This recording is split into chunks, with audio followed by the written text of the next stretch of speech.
الحمد لله نحمده ونستعينه ونستغفره ونؤمن به ونتوكل عليه ونعوذ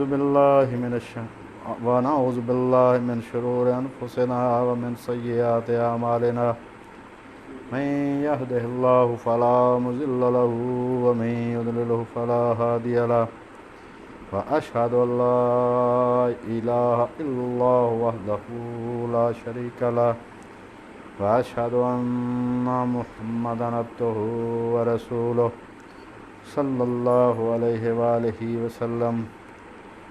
أعوذ بالله من الشيطان الرجيم. بسم الله الرحمن الرحيم. من المؤمنين رجال صدقوا ما عاهدوا الله عليه فمنهم من قضى نحبه ومنهم من ينتظر وما بدلوا تبديلا. أما بعد فإن خير الحديث كتاب الله وخير الهدي هدي محمد صلى الله عليه وآله وسلم وشر الأمور محدثات وكل محدثة بدعة وكل بدعة ضلالة وكل ضلالة في النار. سورہ الاحزاب 33 نمبر سورت. اللہ پاک نے 23ویں آیت میں فرمایا کہ مومنوں میں کتنے ہی ایسے شخص ہیں کہ جو وعدہ انہوں نے اللہ سے کیا تھا اس کو سچ کر دکھایا، تو ان میں سے بعض ایسے ہیں جو اپنی نظر سے فارغ ہو گئے اور بعض ایسے ہیں جو انتظار کر رہے ہیں اور انہوں نے اپنے قول کو ذرا بھی نہیں بدلا. سیدنا امام حسین رضی اللہ تعالیٰ عنہ، ان کا ذکر خیر مولانا صاحب رحمۃ اللہ علیہ مولانا عبداللہ شاکر قصوری کے شعر پڑھا کرتے تھے. ان میں سے 3 مصرے مجھے یاد ہیں، وہ میں پڑھ دوں کہ باغ خزاں دے رگڑے کھا کے دیکھے رنگ بہاراں دا، دین نبی دی عظمت منگے خون جگر دلداراں دا، کربل دے میدان تو پچھلا قصہ کال کرا رہا. تو اللہ پاک نے فرمایا کہ انہوں نے جو وعدہ کیا تھا وہ پورا کیا. تو وعدہ کب کیا تھا؟ سیدنا علی رضی اللہ تعالیٰ عنہ، یہ مسند احمد کی روایت ہے اور اس کی شرح جو الفتح الربانی ہے اس کی جلد نمبر ہے 23 اور صفحہ 175 اور سلسلۃ الاحادیث صحیحہ میں 1171 نمبر اس کا. تو حضرت علی رضی اللہ تعالیٰ عنہ جب صفین جا رہے تھے، حضرت حسین بھی ساتھ تھے، تو کربلا میں پہنچ کر انہوں نے کہا ابو عبداللہ، ان کی کنیت تھی حضرت امام حسین کی ابو عبداللہ ثابت قدم رہنا. انہوں نے پوچھا جی یہ کیا بات ہے؟ لوگوں نے پوچھا کہ یہ کیا بات ہے؟ انہوں نے کہا میں ثابت قدم رہوں گا، یعنی وعدہ کیا کہ میں ثابت قدم رہوں گا. تو دوسروں نے پوچھا کہ یہ حضرت کیا بات ہے؟ انہوں نے حضرت علی فرمانے لگے کہ ایک دن میں رسول اللہ کے پاس گیا تو حضور علیہ الصلوۃ والسلام رو رہے تھے. میں نے وجہ پوچھی تو آپ نے فرمایا کہ ابھی میرے پاس ایک فرشتہ آیا تھا جس نے بتایا کہ یہ بچہ جس کو آپ کھلا رہے ہیں یہ کربلا میں قتل ہوگا. تو ابو عبداللہ ثابت قدم رہنا. تو ابو عبداللہ پھر ثابت قدم رہے. تو جو وعدہ انہوں نے اللہ سے کیا تھا اس کو انہوں نے پورا کر دیا. تو ان کے چند فضائل اپنے نجات کے لیے، آپ لوگوں کے علم کے لیے، کہ جس طرح ہمیں وہ آدمی اچھا لگتا ہے جو آپ کے بچوں سے پیار کرتا ہے، اسی طرح رسول اللہ کو بھی آدمی اچھا لگے گا جو ان کے بچوں سے پیار کرے گا.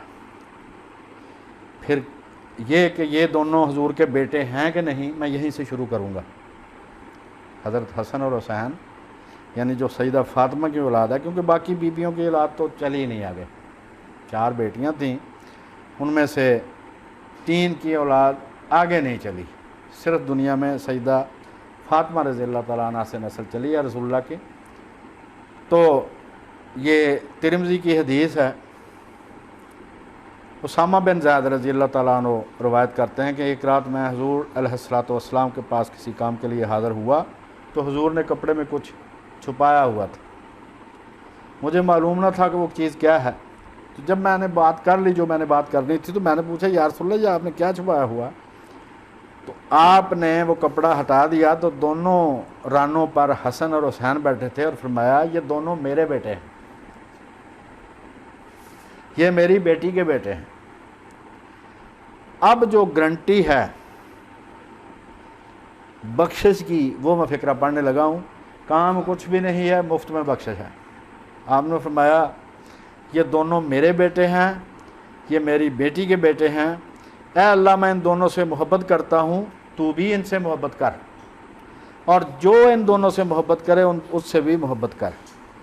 تو جس سے اللہ محبت کرے وہ دوزخ میں نہیں جا سکتا. اس کے بعد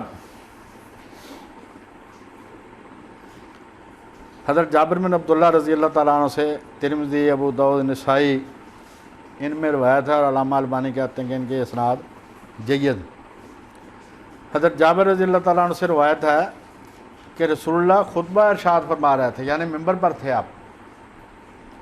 اچانک حسن اور حسین دونوں آئے.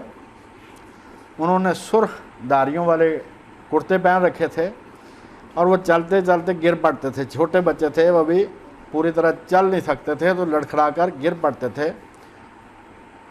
خطبہ وہ چیز ہے جس میں نہ تو بولنا جائز ہے، نہ کوئی اور کام کرنا جائز ہے، اور دوسرے کو ٹوکنا بھی جائز نہیں ہے. اگر کوئی آدمی دوسرے سے یہ کہے نا کہ دو آدمی باتیں کر رہا، تیسرا ان سے کہا کہ چپ کر، اس نے بھی غلط کام کیا. یعنی ان کو روک بھی نہیں سکتے آپ، بولنا ہی نہیں ہے. تو اس خطبے میں رسول اللہ ممبر سے نیچے اترے، دونوں کو اٹھایا، اپنے سامنے بٹھایا اور فرمایا کہ اللہ نے تمہارے مال اور اولاد تمہارے لیے آزمائش بنائے. میں نے ان دونوں کو دیکھا تو میں برداشت نہیں کر سکا کہ یہ گرتے آئیں، تو میں نے پھر ان کو خطبہ روک کر اپنے پاس اوپر اٹھا لیا. اس کے بعد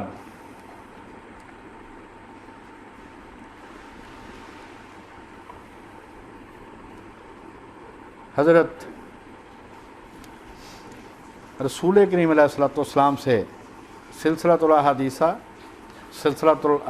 صحیحہ حدیث نمبر 374، حضور صلی اللہ علیہ وآلہ وسلم نے فرمایا شہیدوں کے سردار حمزہ ہیں رضی اللہ تعالیٰ عنہ. حضور کے چچا تھے، بہت بہادر تھے، جنگ احد میں شہادت پائی.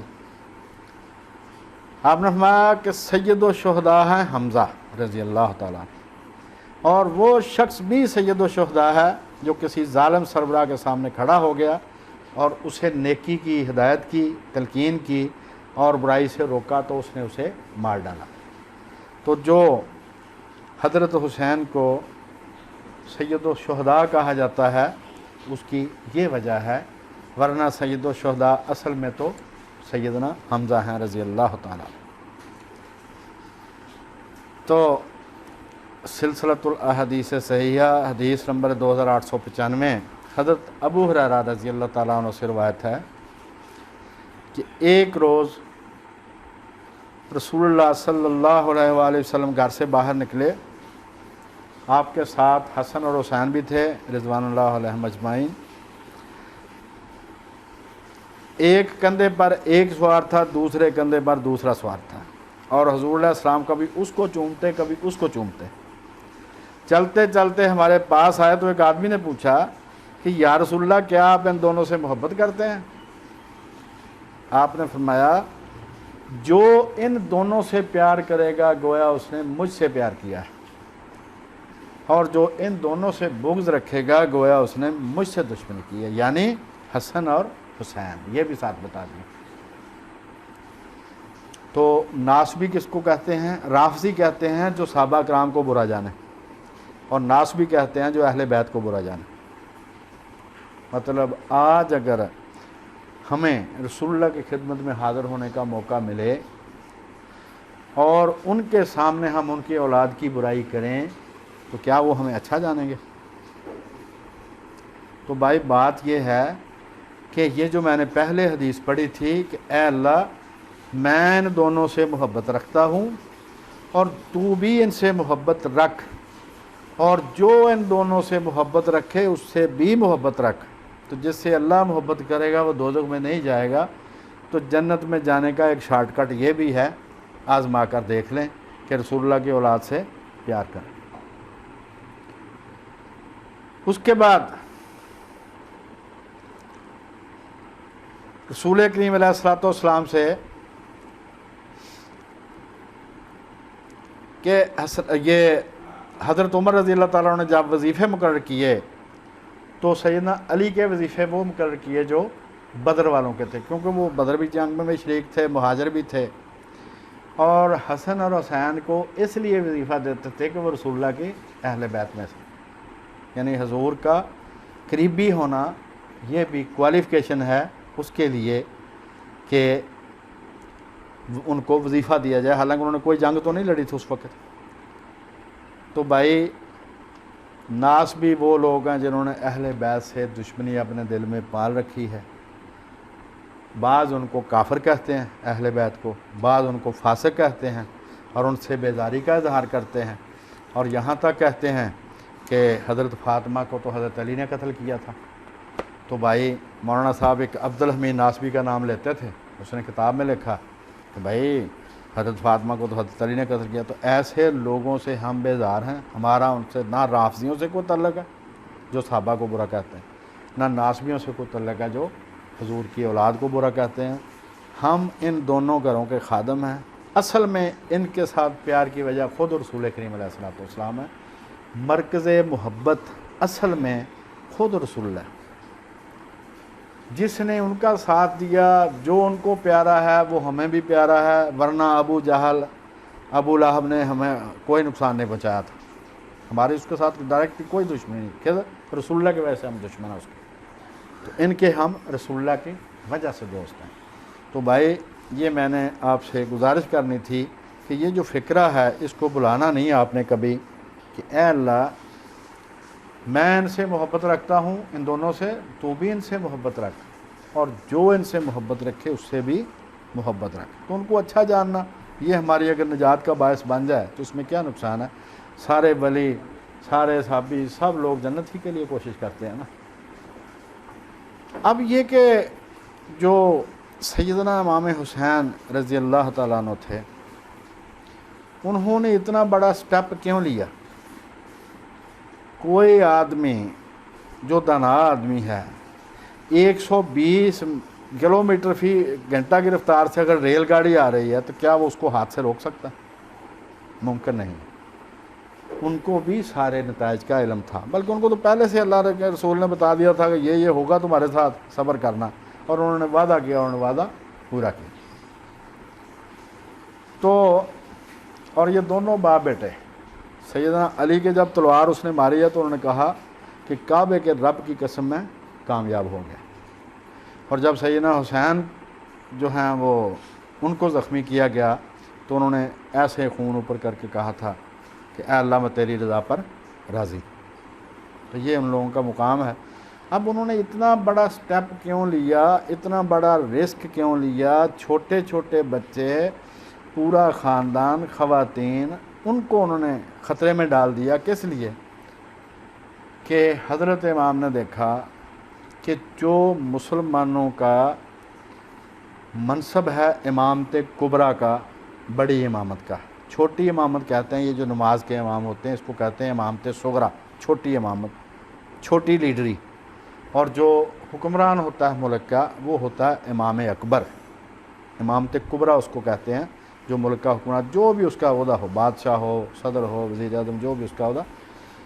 انہوں نے دیکھا کہ امامت کبریٰ پورے ملک پر اثر انداز ہوتی ہے، اگر وہ اچھی ہے تو لوگ بھی اچھے راستے پر چلیں گے، اگر وہ بری ہے تو لوگ بھی برے راستے پر چلیں گے۔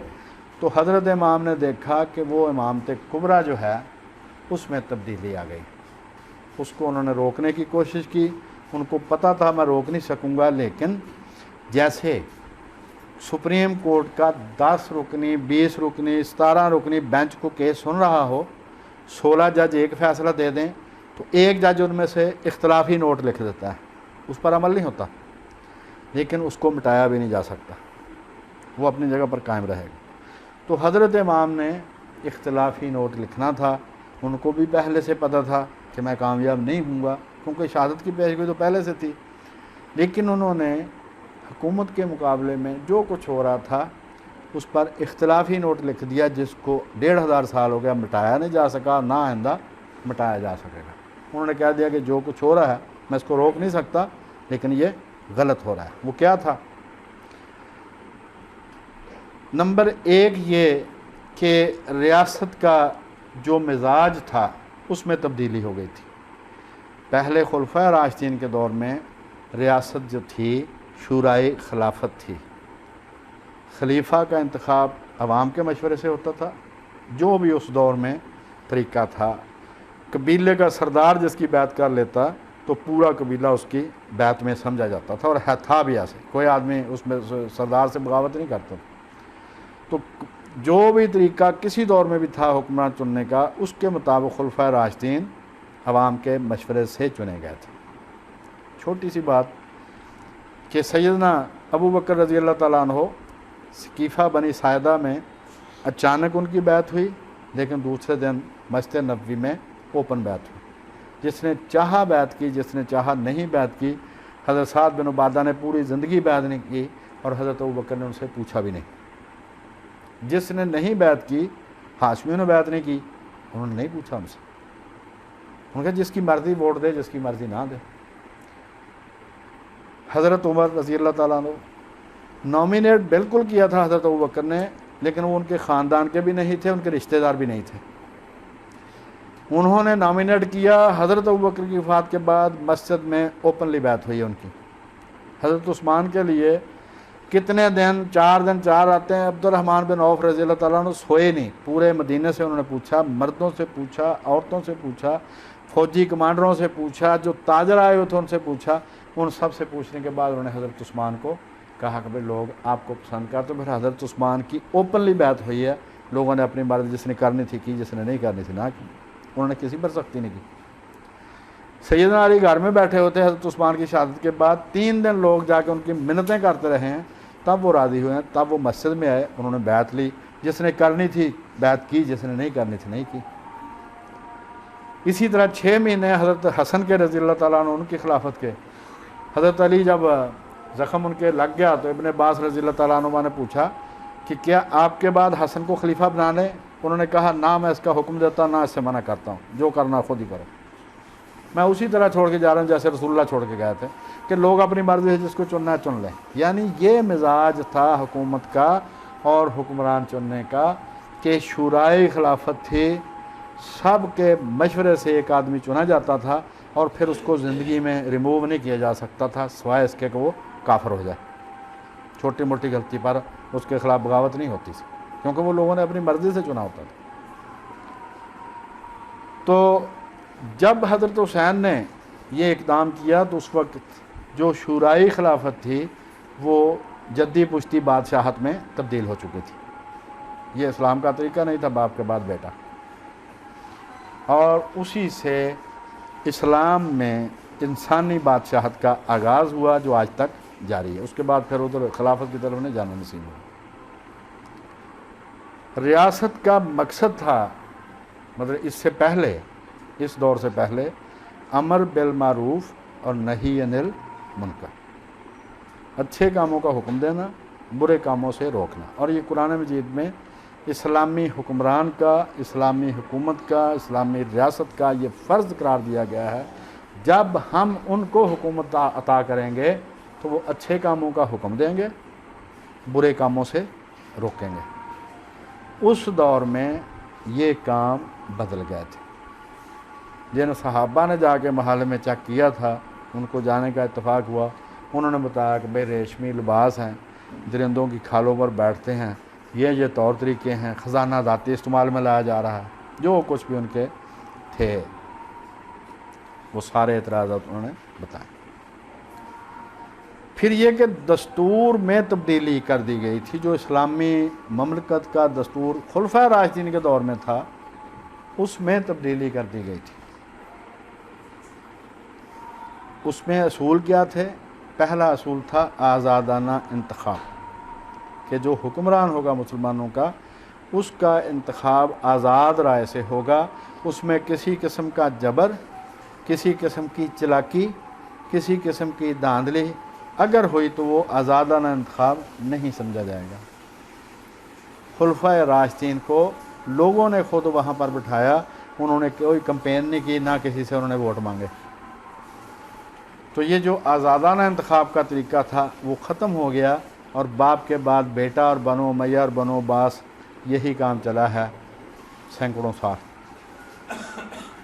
اس کے بعد شورائی نظام تھا، جو بھی حکمران ہوتا تھا مسلمانوں کا، وہ جو دانا لوگ تھے مسلمانوں میں، سینئر مسلمان تھے، ان کو اپنے ساتھ رکھتا تھا، ان سے مشورہ کر کے کام کرتا تھا۔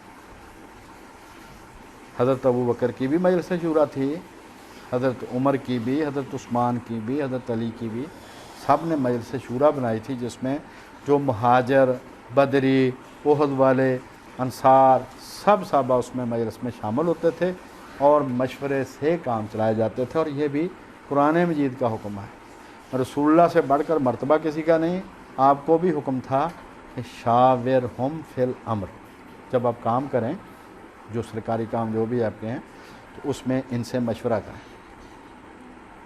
تو اگر کوئی ایک رائے پر حکومت کر سکتا کہ مجھے کسی مشورے کی ضرورت نہیں، تو وہ صرف رسول اللہ تھے، لیکن آپ کو بھی اللہ پاک نے حکم دیا کہ آپ ان سے مشورہ کیا کریں۔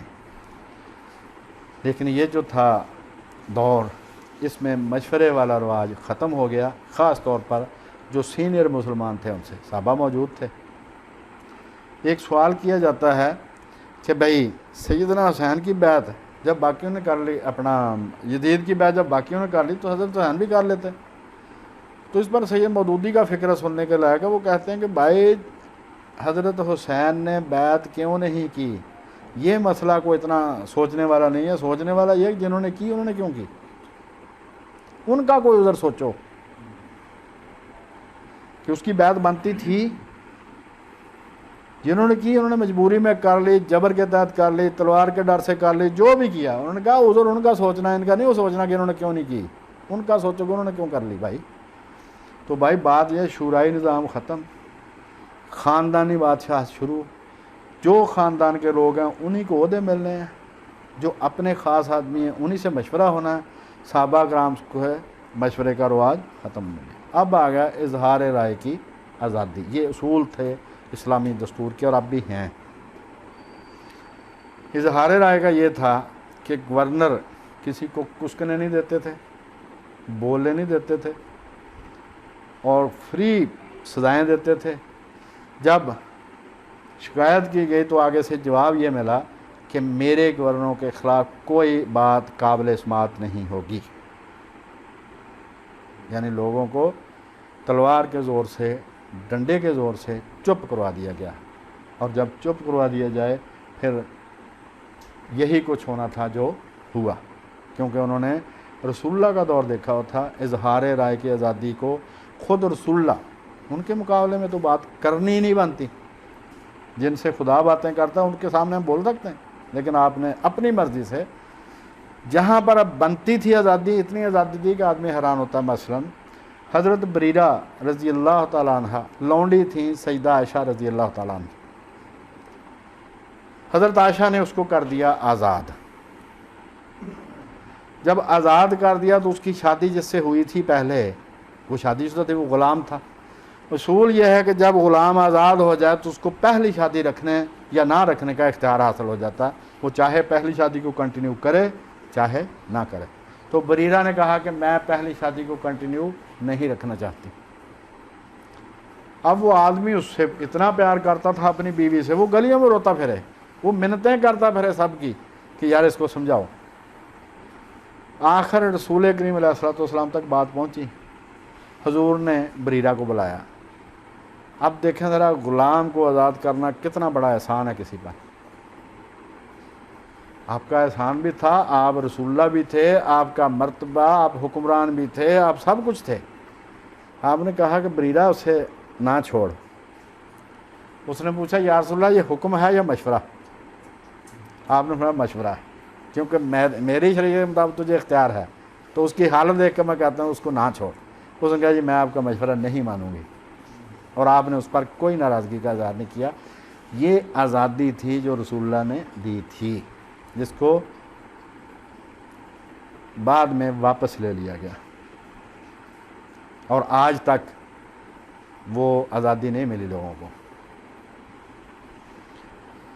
خدا اور مخلوق کے سامنے جواب دہی، یہ اسلامی دستور کا ایک اصول ہے کہ جو حکومت ہوگی، جو حکمران ہوگا، وہ سارے کے سارے اور ان کے جتنے عہدیدار ہیں وہ اللہ کے سامنے بھی جواب دہ ہیں، وہ عوام کے سامنے بھی جواب دہ ہیں۔ تو انہوں نے کہا کہ بھائی ہم آپ لوگوں کے سامنے جواب دہ نہیں ہیں، اور یہ بھی ذہن میں رکھنا کہ ہم نے تم سے حکومت کو مانگ کر نہیں لی، ہم نے چھین کر لی ہے۔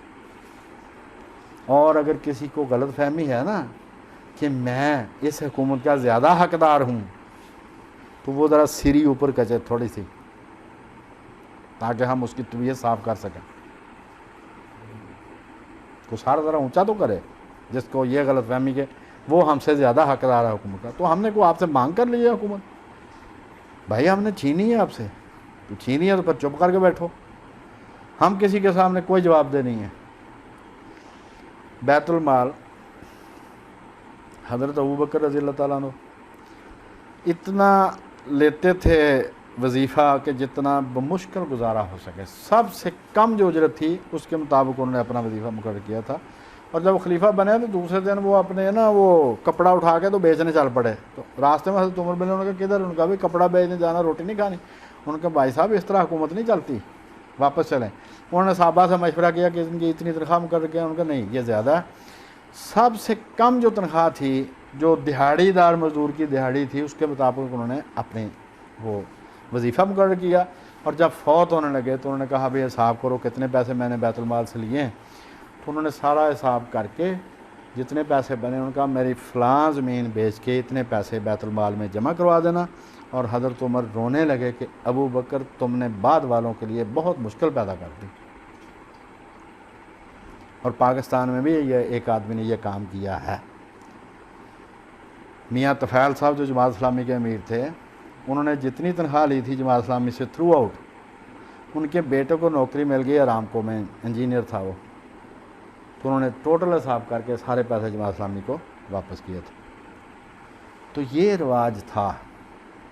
پھر بیت المال اپنے ذاتی خرچے کے لیے استعمال ہونے لگا۔ کسی مسلمان حکمران کو یہ حق حاصل نہیں ہے کسی شاعر کو 2 لاکھ دے دے، کسی آرٹسٹ کو، کسی ناچنے والے کو، کسی گانے والے کو 2 لاکھ دے دے۔ اگر اپنے پیسے سے دے گا تب بھی گناہ ہے، اگر سرکاری خزانے سے دے گا پھر تو ظلم پر ظلم ہے۔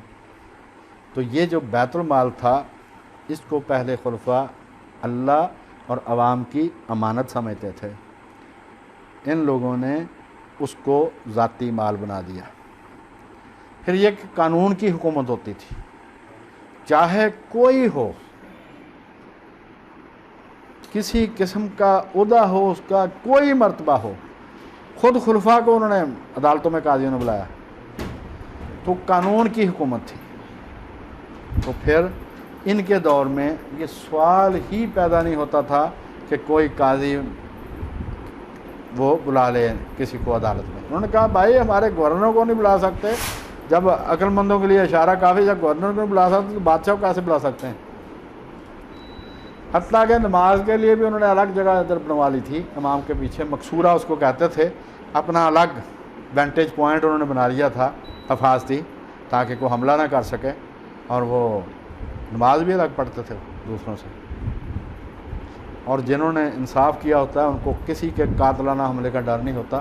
حضرت عمر وہ بیت المال کے اونٹ چلایا کرتے تھے خلیفہ ہونے کی حیثیت میں، تو وہیں پر ایک روڑا انہوں نے سر کے نیچے رکھا ہوا تھا، سو رہے تھے۔ جب وہ سفیر پہنچا ان کے باس روم کا، جو اس دنیا کی سپر پاور تھی، اس کا سفیر جب پہنچا، اس نے جب دیکھا تو وہ حیران رہ گیا۔ اس نے کہا یار اس آدمی نے ضرور انصاف کیا ہوگا جو بے فکر سو رہا ہے بغیر کسی گارڈ کے صحرا میں۔ کہتا ہے یہ بڑے ظالم تھے، انہوں نے بڑے ظلم کیے، تو بھائی کو قتل کر دیتا۔ صحرا میں سونے والے اکیلے آدمی کو کوئی بھی قتل کر سکتا تھا۔ باقی جو فیروز لولو نے کیا وہ تو ایک سازش ہے۔ ایرانی بھی اپنا ویر نہیں بلاتے، اور آج تک انہوں نے معاف نہیں کیا عربوں کو کہ ہمیں فتح کیا تھا تم، کیونکہ وہ کہتے ہیں ہم تہذیب یافتہ ہیں، وہ دوسرے غیر تہذیب یافتہ ہیں۔ بہرحال حقوق و مراتب کے لحاظ سے کہ ہر اب عام آدمی کا حق اور مرتبہ قانون کی نظر میں ایک ہے، حکومت کے سامنے سب برابر ہیں۔ اس بات کو بھی انہوں نے ختم کر دیا تھا، اپنے لیے انہوں نے بہت سارے استحقاق جمع کر لیے تھے۔ یہ حالات تھے جن کی بنا پر حضرت حسین رضی اللہ تعالیٰ عنہ نے اتنا بڑا رسک لیا، بیوی بچوں کو جان کو خطرے میں ڈالا، ان کی توہین ہوئی اور بہت زیادہ پریشانیوں کا سامنا کرنا پڑا ان کو، لیکن انہوں نے جو وعدہ کیا تھا وہ وعدہ پورا کیا۔ وہی میں نے آج پڑھی تھی کہ کچھ لوگ ایسے ہیں جنہوں نے اللہ سے جو وعدہ کیا تھا اس کو پورا کر دیا اور باقی اسے انتظار میں ہے۔ تو بھائی اگر کوئی آدمی کہتا ہے کہ میں حسینی ہوں، میں ان کے پیروکاروں میں ہوں، تو اس کو اسلامی نظام کے لیے کوشش کرنی پڑے گی۔ اس کوشش کا جو طریقہ وہ اختیار کر سکتا ہے قانونی وہ کرے۔ اس میں سب سے پہلے ایک سادہ طریقہ ہے اسلامی نظام نافذ کرنے کا، اگر وہ کر کے دیکھ لیں ہم سب تو شاید اسلامی نظام نافذ ہو جائے، کہ جتنے لوگ ہیں وہ سارے کے سارے اپنے آپ پر اسلام نافذ کر لیں، تو انشاءاللہ ملک میں بھی اسلام نافذ کرنے کی ضرورت ہی نہیں پڑے گی، وہ خود بخود ہی ساری جگہ پر نافذ ہو جائے گا۔ ہم خود ٹھیک ہونا نہیں چاہتے، ہم دوسرے کو سب کو نصیحت کرتے ہیں، تو اسلامی نظام نافذ کرنے کا ایک طریقہ یہ بھی ہے کہ ہم اپنے آپ پر اسلام نافذ کر لیں تاکہ ملک میں بھی اسلام نافذ ہو جائے۔ جب سب کر لیں گے اپنے اوپر تو ملک میں بھی ہو جائے گا۔ اللہ تعالیٰ سے دعا ہے کہ ہمیں وہ وقت دکھائے جس میں ہمارے ملک میں اور پوری دنیا میں اسلام ایک غالب دین کی حیثیت سے ہمیں نظر آ جائے۔ وما لنا الا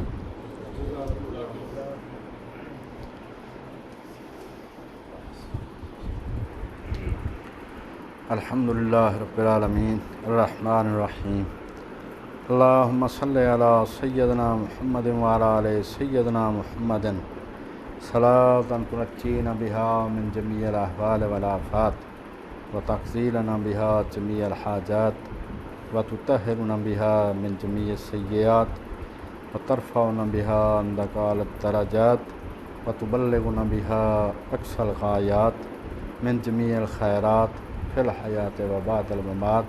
سبحان ربک رب العزت عما یصفون وسلام علی المرسلین والحمد للہ رب العالمین۔